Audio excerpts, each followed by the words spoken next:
They shouted, "Jews will not replace us." They chanted "blood and soil," invoking a slogan of the Nazis. There were no very fine people among the hundreds who gathered to unite the right in Charlottesville. Neo-Nazis in fatigues armed with semi-automatic assault weapons assembled outside Congregation Beth Israel, where those who attended Shabbat services were instructed to depart out the back door in groups. White supremacists killed Heather Heyer, caused the death of 2 officers, and injured dozens of counter-protesters who came to stand up for tolerance and acceptance. The protest in Charlottesville, combined with what we've seen coming out of Breitbart, and the spate of swastikas popping up all over Danbury, Ridgefield, and now New Milford, has been horrifying to the Jewish people. For many people, the Holocaust is ancient history, but for us, it's only the most recent manifestation of the anti-Semitism that has plagued us throughout our history. They destroyed our temples, drove us out of our homeland, massacred villages in the Crusades, tortured thousands during the Inquisitions, drove us out of our homes in pogroms, accused us of blood libel, kidnapped our children, subjected us to public humiliation, and took the lives of 6 million souls in the Holocaust. So when we see swastikas, and when we see people invoking the ideology of the Nazis on American soil, we are frightened, because we know the persecution of the Jewish people did not end with the conclusion of the Second World War. It's something we have learned as a people to live with, as a chronic condition, inevitably bound to flare up from time to time. According to the Anti-Defamation League, anti-Semitic incidents in the United States surged more than 1/3 in the year 2016, and were up 86% in the first quarter of 2017. There have been bomb threats to Jewish institutions, defacing of Holocaust memorials and Jewish cemeteries, acts of hate on college campuses, and a doubling in the anti-Semitic bullying and vandalism at non-denominational K-12 schools. Anti-Semitic incidents have multiplied globally. According to a World Jewish Congress study, in 2016 there were 382,000 anti-Semitic posts on social media and 31,000 calling for violence. Most frequent were calls to gas, burn, and kill Jews. Of course, it's not just us. Between November 9th and December 12th, the Southern Poverty Law Center recorded over 1,000 bias-related incidents. According to CNN, mosques have been targeted on average 9 times a month this year in America.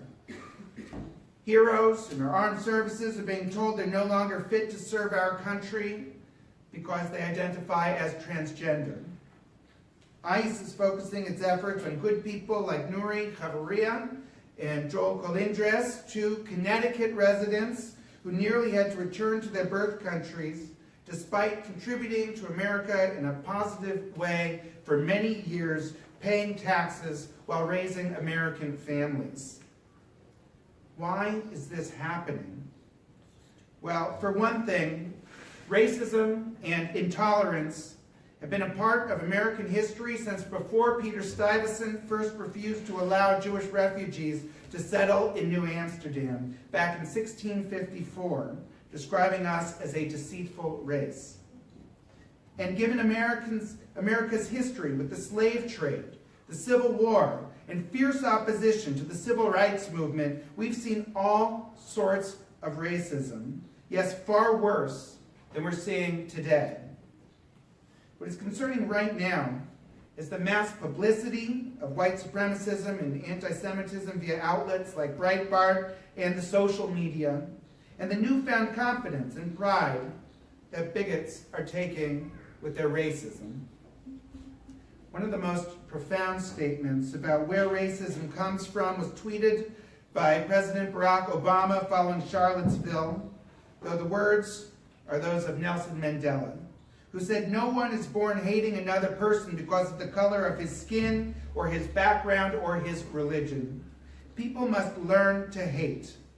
And if they can learn to hate, they can be taught to love, for love comes more naturally to the human heart than its opposite."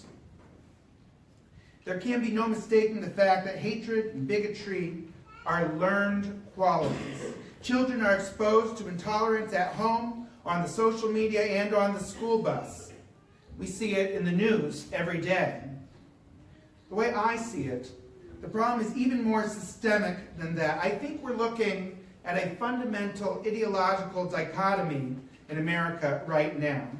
On the one hand, there's what I call the ideology of individualism. For those who feel you really only need to look out for yourself and maybe your family. This ideology of individualism is more concerned about the here and now than it is about the consequences for others and future generations. It says that concerns about the environment are bad for business. Could not care less about the plight of refugees driven out of war-torn Syria, so long as we keep them out of the United States. It also wants to keep out your tired, your poor, your huddled masses yearning to breathe free, lest we have to be burdened by providing for them. And for those who are here in America, it wants to minimize services provided for basic human needs such as food, shelter, health care, and education. It wants to promote the delusion of treating everyone equally, when in fact it promotes a system in which those born with vast advantages over others may continue to enjoy these meritless privileges over those who were simply born without them. It says, I don't need organized religion. I just do what feels right to me. I get my morals from myself, and on occasion, I throw the needy a bone to assuage my guilt. On the other hand, we have community-based religion. Now, there are people who claim to ascribe to Christianity, Islam, Buddhism, and Judaism, despite actually supporting that ideology of individualism. But you can't really have it both ways. Either you promote the golden rule to do unto others as you would have them do unto you, or you do not. Consider the role of religious leaders in the causes we hold most dear. It was religious leaders in the front lines in Charlottesville staring down the hordes of white supremacists coming their way. It was religious leaders like the Reverend Dr. Martin Luther King and Rabbi Abraham Joshua Heschel who guided the civil rights movement. It was religious leaders in this town who created the Hate Has No Home Here group so many people have been calling for, following racist and anti-Semitic graffiti found at Thompson's up the road. It really should come as no surprise that the antidote to the ideology of ethnocentric, xenophobic selfishness is in fact community-based religion. Where do you think the value system of Western civilization came from? Did Judaism not introduce to the world the concept of a Shabbat, a cessation from labor, not only for Jews, but also for those who live among us, those who work for us, our livestock, and even the plants in our fields? How many times does our Torah teach us that we must protect and provide for the stranger because we were strangers in the land of Egypt? How many times does our Torah command us to provide for the widow, the orphan, and the needy, along with the stranger among us? It's not the Torah what commands us not to stand idly by the blood of our neighbor. Does the Mishnah not teach that we all descend from Adam and Eve so that no person should say to his or her friend, my ancestors are greater than your ancestors? Does Judaism not forbid us to keep silent when something offends our morality, obliging us to rebuke that which we find offensive or oppressive?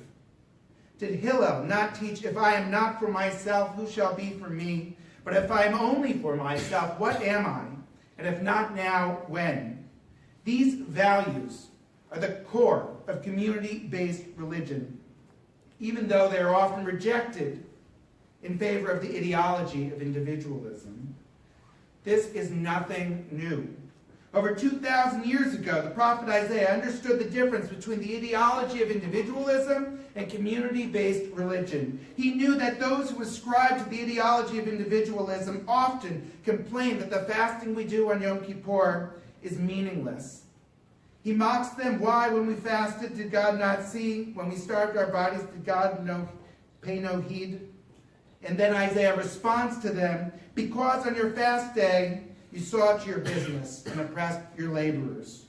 Goes on to say that the fasting is in fact meaningless unless it leads one to unlock the shackles of injustice, to loosen the ropes of the yoke, to let the oppressed go free, to share your bread with the hungry, and to bring the homeless poor into your house. Isaiah is saying, go big or go home. We can't make a token donation to a cause that we might care about. We've got to think big, and we've got to commit to it. Just to be clear here, the ideology of individualism and community-based religion are not code for political parties. Many Republicans support community-based religion, and there are unfortunately plenty of Democrats who ascribe to the ideology of individualism. This is something that transcends politics. And it should go without saying that there is a huge difference between the ideology of individualism and the convictions of the white supremacists and neo-Nazis. People ascribe to the ideology of individualism for rational reasons.